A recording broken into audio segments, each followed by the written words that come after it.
What is going on, you guys? Welcome back to Down to the Wire. I'm your host, Brian Costa, and tonight we have a fantastic episode for you guys from the Koffler Center here at Bryant University.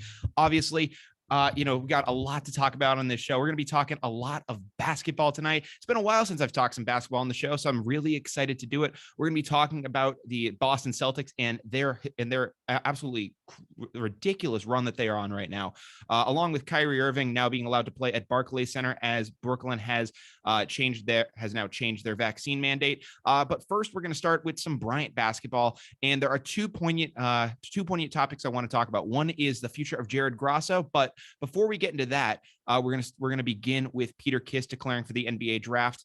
Before we get into any of this, though, I want to welcome on a special guest of the show. He is a fellow Bryant University student. He is a junior here as well, and he is the host of the All Ball podcast, Mr. Jack Ezold. Welcome to the show, man. How you doing? Good. Thank you for having me, Brian. Appreciate you having me on. Absolutely, Jack. I mean, I'm glad to have you on the show, and it's kind of funny. I mean, we're actually, we live basically right next to each other in terms of towns hometowns. I mean, I'm from Sutton, Massachusetts. You're from Millbury, so I'm glad to have you on the show, man. How's your Friday been? It's been good. Yeah. I've been golfing, just looking at a lot of sports, waiting for March Madness tonight. It's going to be a good night. Absolutely, man. I heard you were out at the golf course. You have a good day. You a good golfer? Oh yeah, I actually tied my best round ever of my life today. Really? On 9 holes. So oh my god, it was pretty cool. That's the first time out this year, and I went out and shot a good score. So that's incredible, man. Oh, good stuff. I mean, I wish I could be a good golfer. I suck. I mean, literally, man. I have a slice that would probably scare you in terms of how bad it is. I swear to God, man, because we're all fighting it. We're all fighting it. No, man, because I'm telling you right now, I can hit the crap out of the ball, but and you see it go, and it's like, whoa, like you really got to hold that, and then it just flares off to the right, and it's like, whoa, what the hell is that? And I'm always out with my parents sometimes golfing, and it'll be like, oh, if I'm slicing right, then turn to the left, and I'm like, okay. I will sometimes literally almost turn myself sideways to like the way the hole is going, hit this thing, and it's still going to pull right. Somehow it makes it worse. I don't know. It's actually unbelievable. It's a lot of practice, man. A lot of practice. It's not my forte, but you know what? I've had a good Friday myself. I was actually calling the Bryant University men's baseball game. Great game for us today. We won 4-1. Our pitcher Colin Lowe had a hell of a game. Even same thing with LIU's pitcher Josh Loshar, I believe is his name. Yeah. It was a great game to be at. Very quick game. It was like 2 hours and 10 minutes. I mean, oh wow, it was like it was awesome. I mean, it was kind of a pitcher's duel, but I mean, hell, I can't complain. I was in and out of there super fast. Yeah, I'll be at the game tomorrow. Yeah. So it should be fun. Yeah, I'm gonna have to see what I'm doing tomorrow. Hopefully I can make it out. I don't think I'm gonna be working there tomorrow, but hopefully I can make it out at some point. But obviously, Jack, we got a lot to talk about on the show tonight. And I highlighted things with Peter Kiss. Just recently he announced that he's going to be declaring for the NBA draft and going to test his odds and see where his value is at the next level. Obviously, leading scorer in the nation, 25 plus points per game, led Bryant to the NEC championship and into March Madness. Unfortunately, they fell in playing game to Wright State, but an incredible year for Bryant University, probably the best team that they've ever had in terms of talent. I mean, just for what they've been able to do, an incredible run.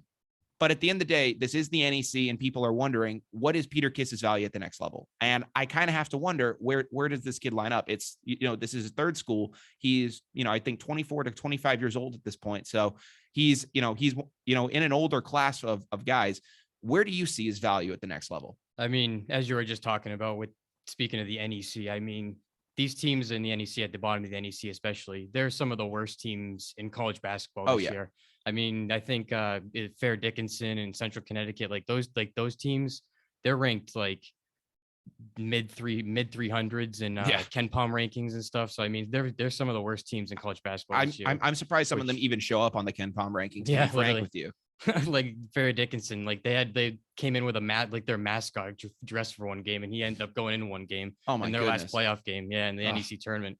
But it just shows you like the talent level at those schools are just not compared to what Bryant had this year. But I mean, and in that division, in at least this conference, it's very top heavy. I mean, Bryant, obviously you have some great stars in Kiss and then Charles Pride, not to mention the likes of Adam Alita shooting the 3-ball, and then Hall, Elijah's and Greg Calix underneath. LIU's got some good guys like Ty Flowers, and then obviously Wagner's got some great players too. I mean, but after that, you really do see it start to drop off. Mount St. Mary's has some good prospects, but their point guard Damian Chonqui left this year for Purdue Fort Wayne. So I mean, he was their main guy, their main contributor on offense and defense, honestly. So having him transfer out of there really opened things up for Bryant, I think. Mainly besides Wagner being their main competition this year, I think it was between them two, and Bryant pulled it out for sure in that NEC championship game. Yeah, and that just makes me wonder when you look at a guy like Peter Kiss. Obviously, I got to see this kid play in person.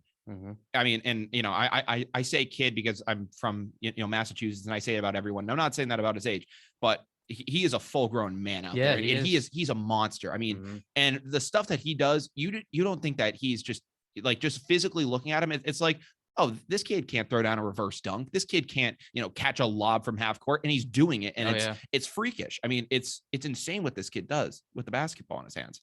But I mean, he's been a stud for them all year long. I mean, Jared Grosso and him, I think, have meshed, especially this year. They mesh so well together, and they honestly feed off each other with their energy. Yeah. Before, during, and even after the game, even in practices, you can see it.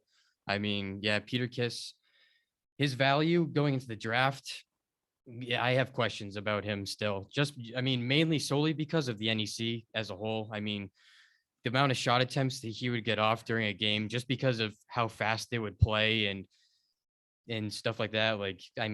His turnovers were also up very high this year because of his usage and his ball usage and how much he would have the ball in his hands all game, basically. But I mean, the competition he was playing against was just not up to the level that he's used to. Because, I mean, he came from Quinnipiac first, and then he came from Rutgers after that. And Rutgers is a legit D1 Big Ten school. So, I mean, coming in from one of those schools and then coming in and playing against all these young kids from like Fair Dickinson and Central Connecticut, as we were talking about earlier, I mean, it's a big swing. So, I mean, I think his confidence grew playing against these honestly crap teams this year in the NEC. I mean, you could make a case at that, but at the same time, I mean, Kiss actually does have some accolades outside of, his time at Bryant. I believe he actually won at MAC Rookie of the Year, which is Quinnipiac's conference. I believe he won the Rookie of the Year that year he was with them.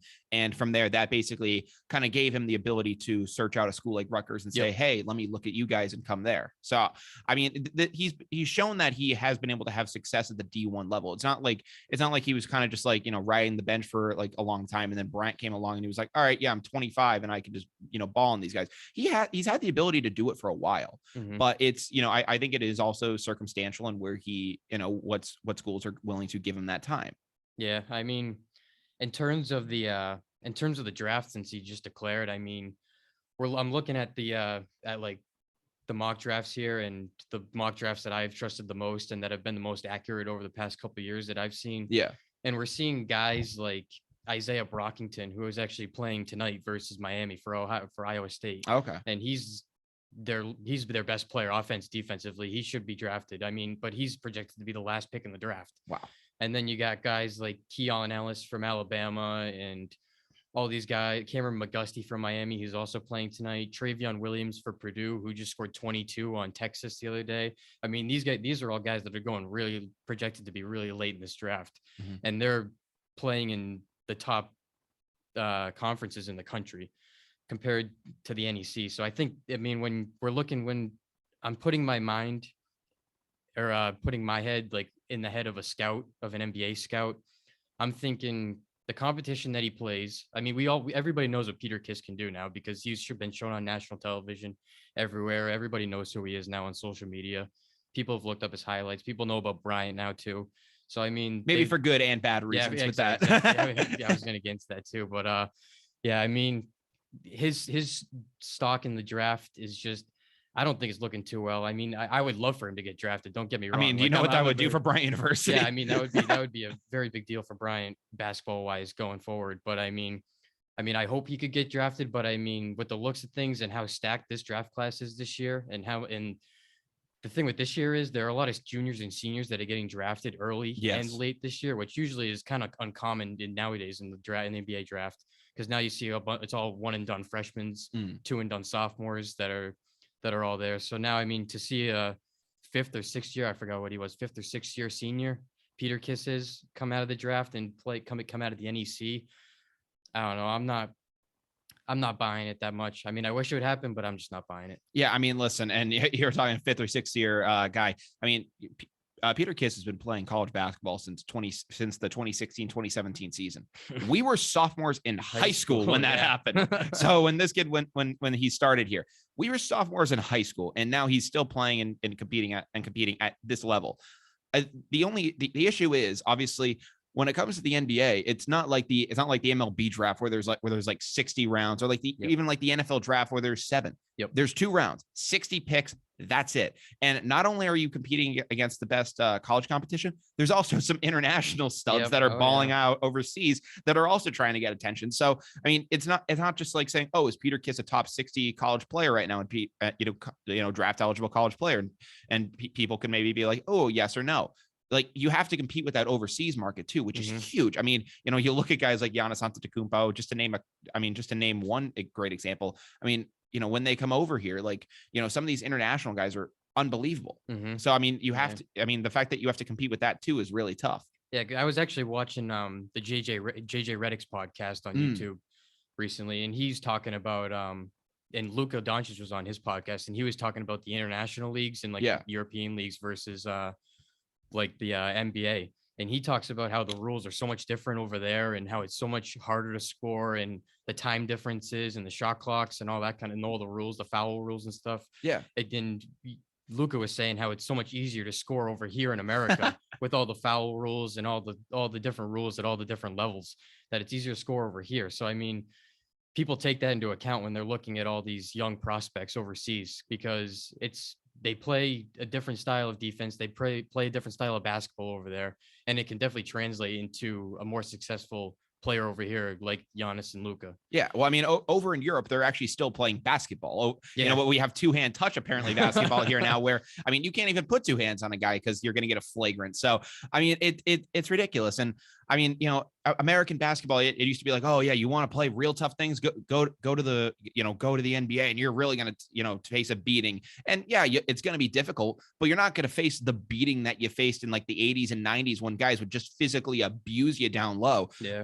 Over in Europe, you still kind of get that. I mean, I'll see some plays over in when I'll occasionally watch European basketball. Being frank with you, that's not that much. But in the off chance that I watch a clip on like ESPN or something, you'll see a guy get just absolutely just thrown down, the play is just a common foul, and the play, and sometimes the play even keeps going. I'm just like, they're not going to call this. They're just like, why would we call it? I'm just like, Jesus Christ. Guys in the NBA would be getting thrown out. Oh yeah, no, there'd be ejections. Hell, there'd be suspensions probably.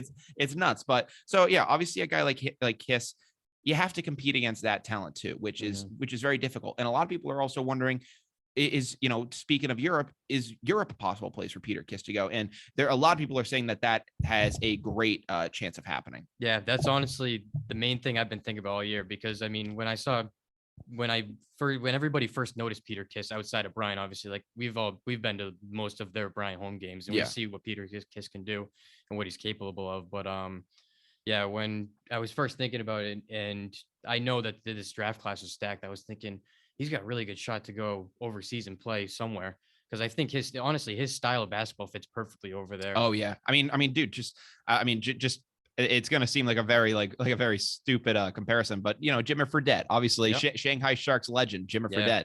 I mean, he goes over there, he balls, and then he comes back to America and just isn't able to figure it out. So I think that it would work. I think he definitely would work overseas. I mean, he can probably get like a pretty decent contract. I don't know, maybe like $250,000 or something like that. Yeah, I mean, if he's not in the NBA, I 100% think he will be playing in Europe next year for sure. I mean, listen, you're not going to make the millions that you do over in America, but like, I don't know, you could still make a pretty decent salary over there. I mean, like, these people don't realize these European teams, they have money. And I mean, now, is it as much as the Boston Celtics or like the Dallas Mavericks? No, it's obviously not as much as those guys, but they have a decent source of income and they're willing to pay these guys.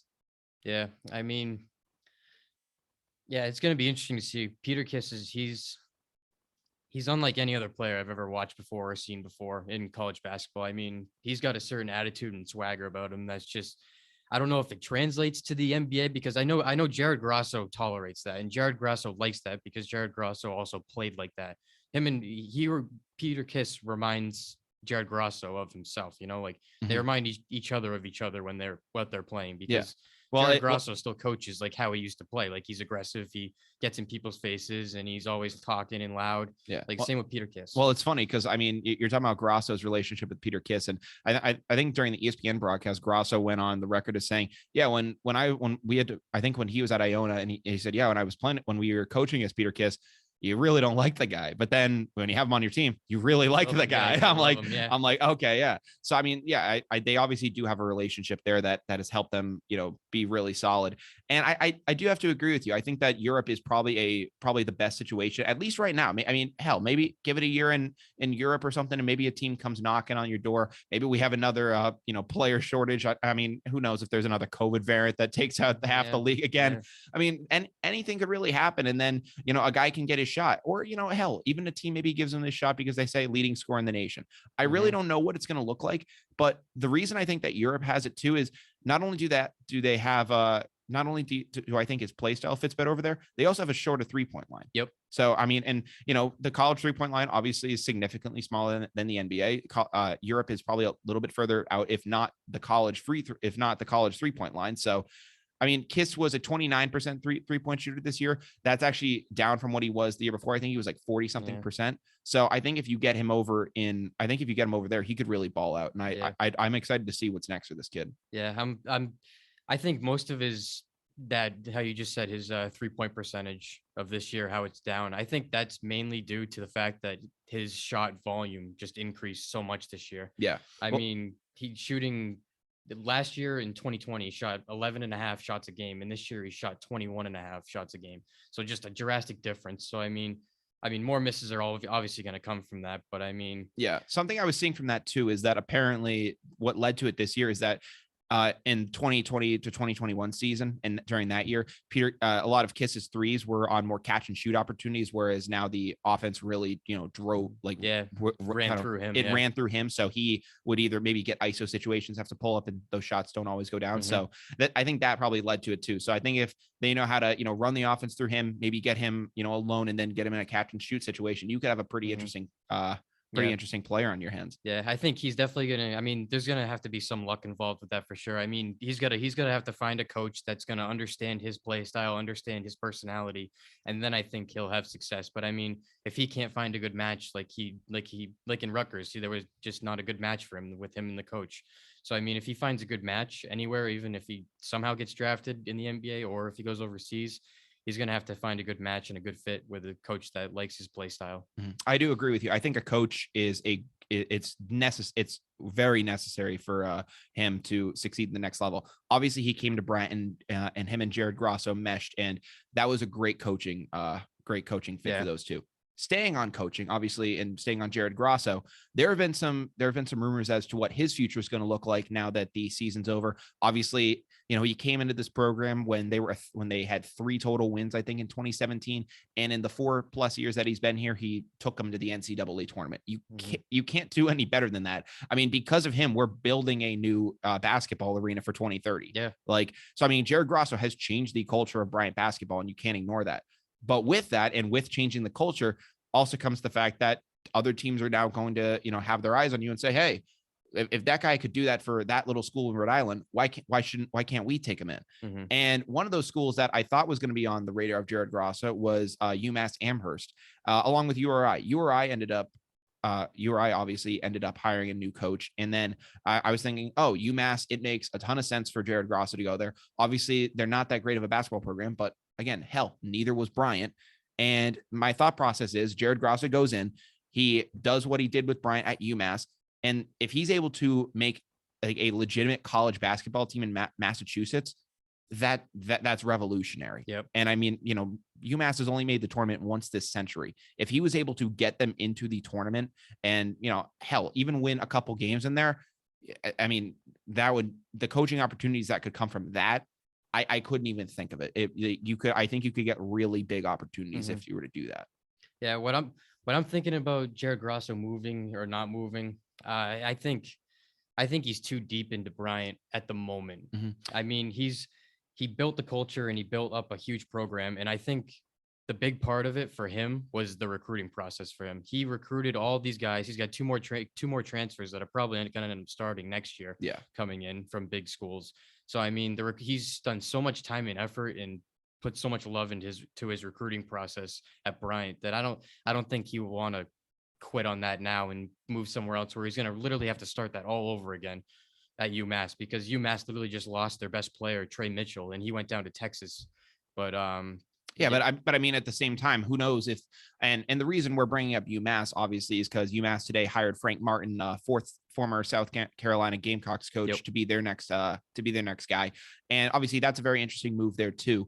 I mean, he's a former Final Four coach, and the fact that UMass was able to get him is insane to me. So, I mean, I think it would have been interesting to see what Grosso could have done there, and I don't know exactly what his value will be, after this, but I mean, outside of UMass, were there any other schools that you could really think of him, full on having interest in going to? Honestly, I mean, besides URI, which you already said, who hired another coach, that was like the main team that I thought that would have a chance of getting him, if at all. But other than that, now that UMass hired someone and now the URI's hired somebody, I think he's found his home here. I honestly do. I think he loves this school and he loves this program, and I think he also has something to prove now. Now that all these graduate students are going to be gone next year, like Hurtado, Alita, Hall, Kiss. Now that all these guys are gone, I think he's got something more to prove that he can do without having leading scorer in the country on his team. Because now I think showing that, especially Charles Pride, since freshman year, Charles Pride, and then junior year Charles Pride, you see a totally different person. Oh, they're completely different. Yeah, they're completely different people. Obviously, when Pride came in here, he was more of a defensive specialist. He had some scoring prowess, but it was more kind of under the rim. Wasn't really, more of a slashing forward. Now, I mean, he's a 3-point threat, and it's incredible. I mean, ever since the Mount St. Mary's game where he scored 33 points, something clicked with him. Oh, yeah. And he's a completely different player now. He plays with just an absolute fire and passion, which I mean, it's weird too, because he plays with passion, but you also don't see him get fazed by anything. Like he has that very stoic look on his face where, he could be 0 for 16 on the night, and he's gonna have that same look as if he was 16 for 16. I mean, of course. And it's great because he's not going to let the big moments, get the big or bad moments, get in his head. And that's something that's really valuable. I wonder what that's going to look like for him next year. And I really do wonder what the future for Grasso is going to be. Yeah, I think that new relationship could easily form with Charles Pride and Grasso together. I hope so. But yeah, I think overall, I think Grasso is going to stay here for the time being and for a while, and I think he's got something to prove with all these new guys coming in to see if he can still build this program. I mean, I hope so. I hope he does. I mean, we're building a new basketball stadium, exactly. So I really do hope he is staying here. But hell, I mean, congrats to the Bryant University men's basketball team. We wanted to start this show off obviously by talking about them. So obviously, congrats to those guys on an incredible season. Again, the best team in Bryant history. I know that there was a D2 team that made the Elite Eight, but again, D2. You could have said, I mean, in terms of ranking the teams, it probably goes this year is Bryant's best team, and then last year's team was probably the second best team because of just. I agree. I mean, it's incredible. So I mean, I had never got to see Alex Francis play, so I can't exactly tell you how good they were then. But I mean, obviously the Bulldogs, man, congratulations to them. They balled out this year, and I'm really excited to see what happens next with them. Me too. Yeah. Obviously, now we're going to transition over. We started things off with Bryant University basketball. I now want to get into the NBA, and I want to talk about my favorite basketball team on the planet, the Boston Celtics. Everyone, they have been insane lately. I mean, listen, if you flash me back to January when we were watching the Boston Celtics, I'm pretty sure I was having conversations about all right, when do we get rid of Brown? Do we get rid of him at this trade deadline and get value, or do we get rid of him in the offseason? And there were like rumblings that he was upset with the team and possibly wanted out at that point. And I was like, oh, shoot, it's all coming apart now. And I was worried about it. They completely flipped the switch, man. And it's remarkable. Yeah. I mean, the way everything has started from Brad Stevens up at the general manager spot now, and everything is meshed up until that point, and goes down the line to Ime Udoka finding his role and figuring out his team over these past couple months, and then especially the trades at the trade deadline with getting White and getting rid of Dennis Schroeder and all, and Neesmith and them. I think that absolutely that helped them tremendously. I mean, I couldn't see them winning more than 500 of their games. I mean, going 500, going 500, excuse me. But if they're winning 500 games, then hell, they're I mean, if they find another 400 and something games to play, I mean, hell, I'll watch those Celtics basketball games if they're going to play like this. But I mean, obviously, man, they've been electric so far. And what I really like about it too is the fact that Jason Brown and Jalen, wait, holy crap! I had a brain fart moment. Jason Tatum and Jalen Brown. There we go, Brian. Oh my God! But for the first time, I think in the history of, and for the first time that I've ever, watched Celtics basketball, it actually seems like they're really trying to play with each other now, instead of just, being on the same team and being on the same court and you're just trying to get your best stat line that night. They're actually playing as a team now, which I never thought I'd see from them. And it's really fun to watch. I mean, they're an exciting product on the court. Mm-hmm. Yeah. And yeah, I mean, everybody is getting involved now. I mean, because before Jaylen Brown and Tatum, they were both known as like primary scorers and not much facilitators of the offense. And that was basically on Marcus Smart's hands. They said, here you go. You're the main facilitator here beforehand. And then obviously Dennis Schroeder was here at the beginning of the season before, and he tried to fill that role, but obviously epically failed for the Celtics this year. But now that we see both of those guys facilitating much more consistently, along with Smart still doing his thing, facilitating the ball from the point guard spot and learning the point guard spot over these years, I mean, it's been really fun to watch. And Rob Williams has just been he's been feasting with all these assists and these lobs. Yeah, I mean, Rob Williams obviously has been amazing, and someone who I never thought would even put in the question of being an NBA basketball player. Grant Williams is even looking even looking somewhat solid. Batman himself. Yeah. So I mean, listen, like this team, they're all buying in, which is the first time I've seen a Celtics team like this buy in since the early 2000s. Yep. We have not seen a team do this, and I frankly think, when Kyrie came in here, soured the culture, it really screwed us up for a couple of years and really set us back. They're all buying in right now. And you mentioned Marcus Smart. He's buying in too, which is huge for us, because for the longest time he was going, well, yeah, this is Jason's team, this is Jalen's team, and then it's my team too. And it's like, listen, man, we love you, Marcus. We think you're the best, but it's those two guys. The offense runs through them. And if you can help us in any other way, perfect. Marcus is now starting to understand that instead of punching picture frames. So it's amazing. And I'm really excited to see what this team can do, because if they're on the same page, which even during their Eastern Conference Finals runs, they've never even seemed on the same page during those. So if we have a fully, bought in Celtics team, how far do you think they can go? I mean, championship. That's all the players' main focus this year. They got to win a title. Yeah. I mean, that's what they've been looking for since like the early Kyrie Irving days on the Boston. I mean, when they were when they went back-to-back conference finals and then lost to LeBron. But now obviously LeBron's out of the East, and there's really no legitimate title contenders besides, I would say, Philadelphia 76ers, now that they got Harden and Embiid together. Mm-hmm. But I mean, I think they have the most solid all-around team. They got a solid bench, they got a solid coach, and like you said, everybody's bought into this program. So I think they'll go as far as they're willing to take themselves. Yeah, I mean, what it's going to come down to is, can they keep this buy-in in going into the playoffs? If they can do that, then they are so dangerous. But if they blow up, they could be a team that, if it gets bad again, they could be like one of those teams that just gets stunned and gets taken out early. I feel like I'm starting to feel the tide turn.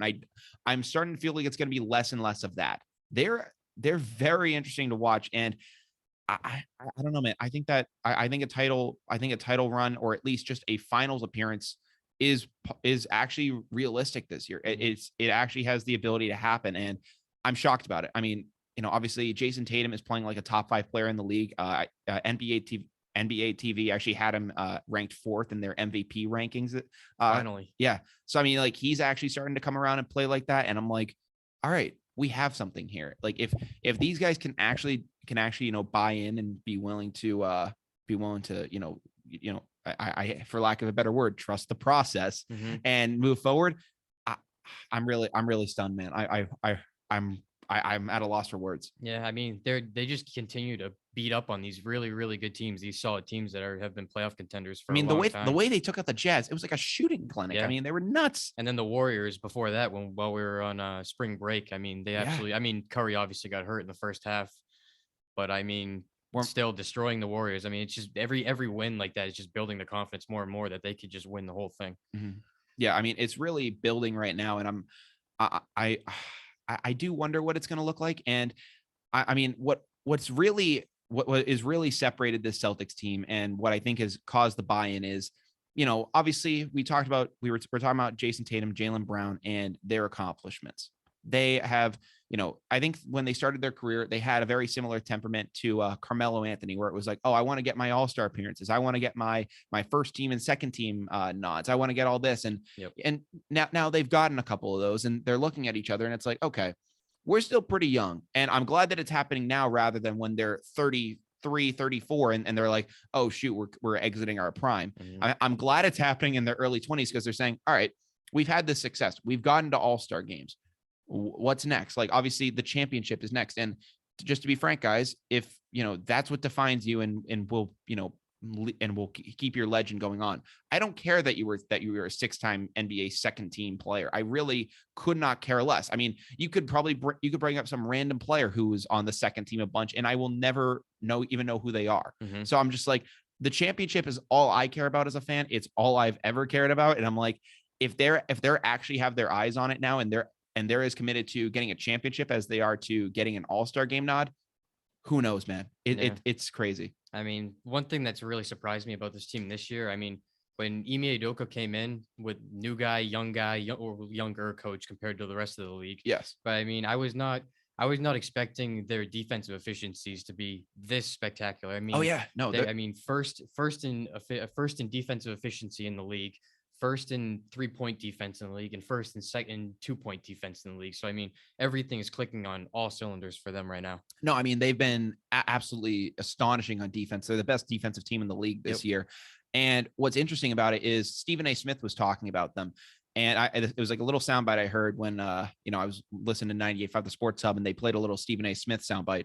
And he basically said, yeah, the Celtics can do this because they're so young, and they're not in their 30s to where, they need to kind of like regulate themselves and, check themselves. They're in their early 20s. They're super young and they're athletic. So what are they going to do? They're going to be racing up and down the court. They're going to play high octane offense.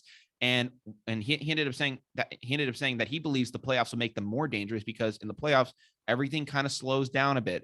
Each play is kind of drawn up a little bit more precise. So if the Celtics have the possibility of getting better with playoff basketball, then yeah, man, I don't want to ever say championship or bust, but I mean, hell, man, like this is the best opportunity I think we've ever seen. This is easily the since best. 2000 since the KG and Paul Pierce years, since the big 3 years. This is the best opportunity the Celtics have ever had for a championship. Yep. I agree. I can't think of a better time, and I really do wish them the best. I think that obviously as we get closer to the playoffs, things are going to start to dial up more. There's going to be a lot more press on these guys of saying, hey, will you guys be able to stick with these guys? Can you rock with the best of them? I'm still trying to figure that out. If it comes down to the playoffs, do you think that they're going to be able to, do you think that they're not going to be able to, not fold under the pressure? No, I think they will be perfectly fine. Cause I mean, even though they're still young, they still have veteran leadership in the playoffs. I mean, Jason Tatum has been to the playoffs every single year since he's been in the league. Yeah, it's weird. Jaylen Brown, it's weird to refer to Jason Tatum as a veteran, but you're not wrong. And then Jaylen Brown almost is like father time with it, which is crazy. So, I mean, obviously very promising stuff from them. I can't wait to see what happens with them. But obviously we were talking about our favorite team and our favorite players. Now we got to talk about the jackass in the room. The very lovable Kyrie Irving. He somehow managed to pitch a fit and is going to finally get his way and is now allowed to play games in the Barclays Center as New York City has adjusted their vaccine mandate. Obviously, listen, I'm not a political person on this show. I don't care about what your thoughts are on the vaccine. I'm personally vaccinated. Do whatever you want with that. To talk to a doctor. I'm not one, so do that. But so obviously, just in terms of the principle of it, Kyrie is now eligible to play in Brooklyn again. He hasn't been able to play there this whole season. He is pretty rested then because he's essentially been able to play half a schedule. I mean, it's ridiculous though, because he's been able to kind of just be on the sidelines, but now he gets to go in there and possibly go full steam ahead. How dangerous does that make the Nets? I mean, that completely changes their team. I mean, so far this year, they've been close to a 500 team basically all year. But now, I mean, Kyrie has been playing in semi-consistent, more consistent than he has been the past couple months of the season. I mean, he dropped 60 the other day. I mean, his last 4 games, 50, 22, 60, 43. Like, that is unbelievable.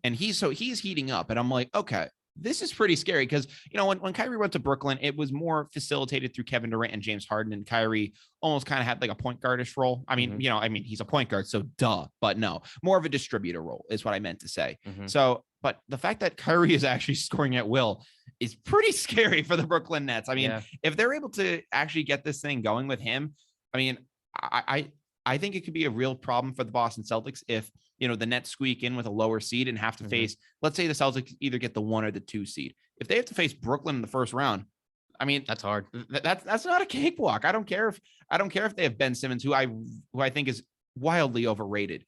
I mean, those just Kyrie and KD alone, that's a very fearsome duo. And I don't know. I mean, the fact that Boston, it's gonna be like, oh, you guys had such an incredible season. Congratulations to you guys for everything that happened there.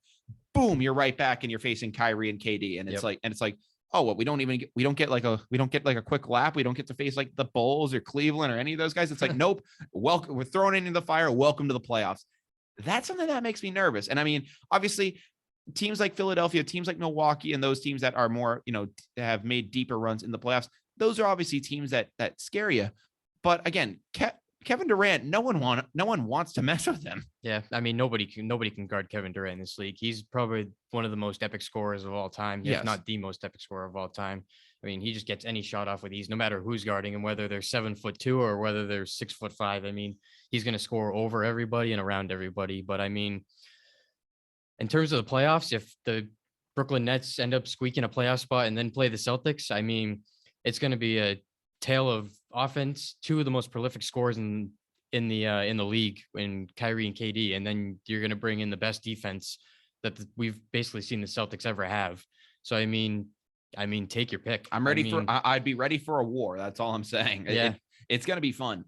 The only thing I kind of wonder then is as we start to move forward, what's astonishing to me is how crazily how much the narrative about the Eastern Conference has changed. I mean, you go back 5-6 years ago, the Eastern Conference is a joke. Yep. And it had been a joke at that point for like 15 years. And it was basically, all right, you got like 2 teams and those 2 are going to compete. And the others are like, you can talk about them on ESPN, but they're not title contenders. The real title contenders are out West. In the East, it's actually turned into a very competitive conference now. I'm not going to say necessarily that it's better than the West, but you can actually make a case for it now. And it's very cool to see. Yeah. I mean, the Heat, I don't know if I believe in the Heat up at the top this year. They've been really struggling the past couple of weeks. In my opinion, the Heat are a paper tiger. Yeah. They're a paper tiger to me, and I don't feel like they are going to have the actual punch that a lot of people think that they have. Yeah, and then you still got the reigning champs, the Bucks, up at the top. I mean, we already talked about the 76ers with Harden and Embiid coming alive now. Celtics, I mean, the Bulls just got DeRozan. He's had basically an MVP season. He's got to be up there in the MVP race as well. Yeah, he's been amazing.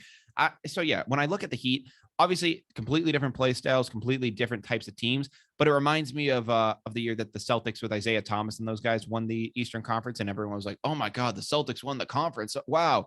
And it turned out that they just got shelled by LeBron. So that's kind of what that's kind of what the Heat remind me of, and I feel like maybe they could win a round or 2. But I don't see them actually being a legit title threat this year. Yeah, I mean, if there's one team that I would pick, it would probably be the Suns, because I mean, they got now the finals experience from last year, and I think they have the most solid team overall. Oh yeah, and I mean they're flying. They're flying in the West right now. They're up 9 games in that conference. But I mean, the rest of the West, I mean, it's been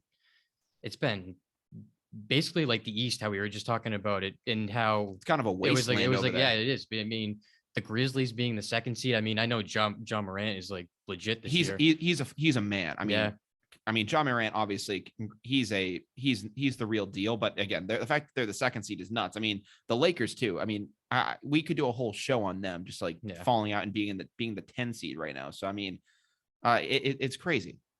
I mean, then you still got the Warriors. You can never count out the Warriors as long as Steph and Clay and Draymond are playing together. I mean, they could win. They could win multiple championships back to back, however many they want. I'm interested to see what happens with the Warriors because, I mean, it's weird. They almost like took a little vacation from the playoffs for a little bit. I mean, they made the finals for 5 straight years, so I think maybe you had to take a little bit of a break. But I mean, for our entire the rest of our for the rest of our late childhood is what I wanted to say. Yep. I mean, the Warriors dominated the NBA, and it was like, all right, who's going to win? The Warriors. Oh, who's going to win? The Warriors. Yep. And it was just very casual as to what was going to happen.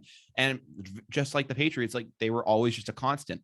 They've disappeared, and none of those really big pieces outside of KD, left the team. And it's not like you're building up a team with like new superstars and they're getting back in the mix.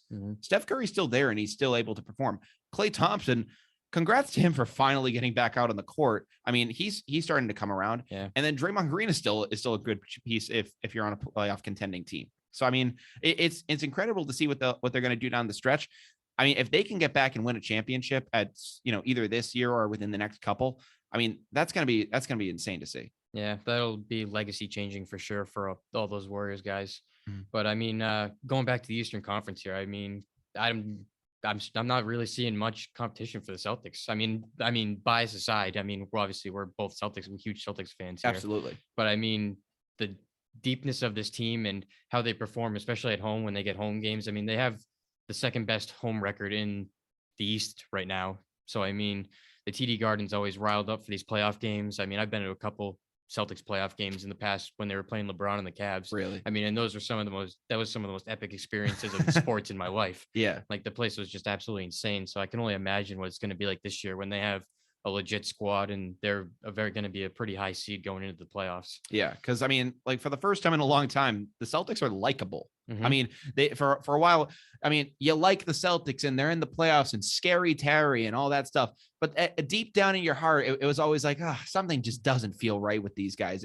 They always just left a sour taste in your mouth. Even when they were performing well, it was like, what's going to go wrong with you guys now? And with this, I don't really have that feeling with them. I like this team and I like the way that they like each other. That's a weird way of explaining it, but I don't know. They're actually likable for once. Yeah. I mean, how you were just saying how they like each other. I mean, that's literally been the switch that flipped mid-season. I mean, right after they traded Dennis Schroeder, who I think he's a virus to a locker room for sure. I mean, good thing he went to Houston, who was just not going to do anything for a long time. But I mean, he was just a virus to the locker room. They thought he could come in and contribute and be a scorer and a playmaker at the same time. No. But I mean, he was just not getting people involved, and he was taking shots away from Tatum and Brown. They were all getting frustrated with each other. I mean, Ime Udoka and Dennis Schroeder didn't have the best relationship either. So, I mean, I honestly, I really, truly think that getting rid of him was the key to the Celtics' success in the second half of this year so far, for sure. Yeah, I mean, they've really turned it around. I'm so excited to see what they're going to do moving forward. I mean, when my comparison for Jason Tatum and Jaylen Brown was basically that I thought if they don't, in my opinion, I thought that they came into it way too young with each other, and the fact that it was going to take them 6-7 years to mature. NBA stars like that, if they'll rub the wrong way and they'll be done with you within half a season. Yep. So I'm like, these guys are going to really have to be like on the same page and on that same like level if they want this to work out. They've seemingly found a way to make that work right now. And I'm glad because, instead of having Tatum and Brown be the next DeMar DeRozan and Kyle Lowry, you actually have a shot for them to be the next Bird and McHale. Yep. I completely agree with you 100%.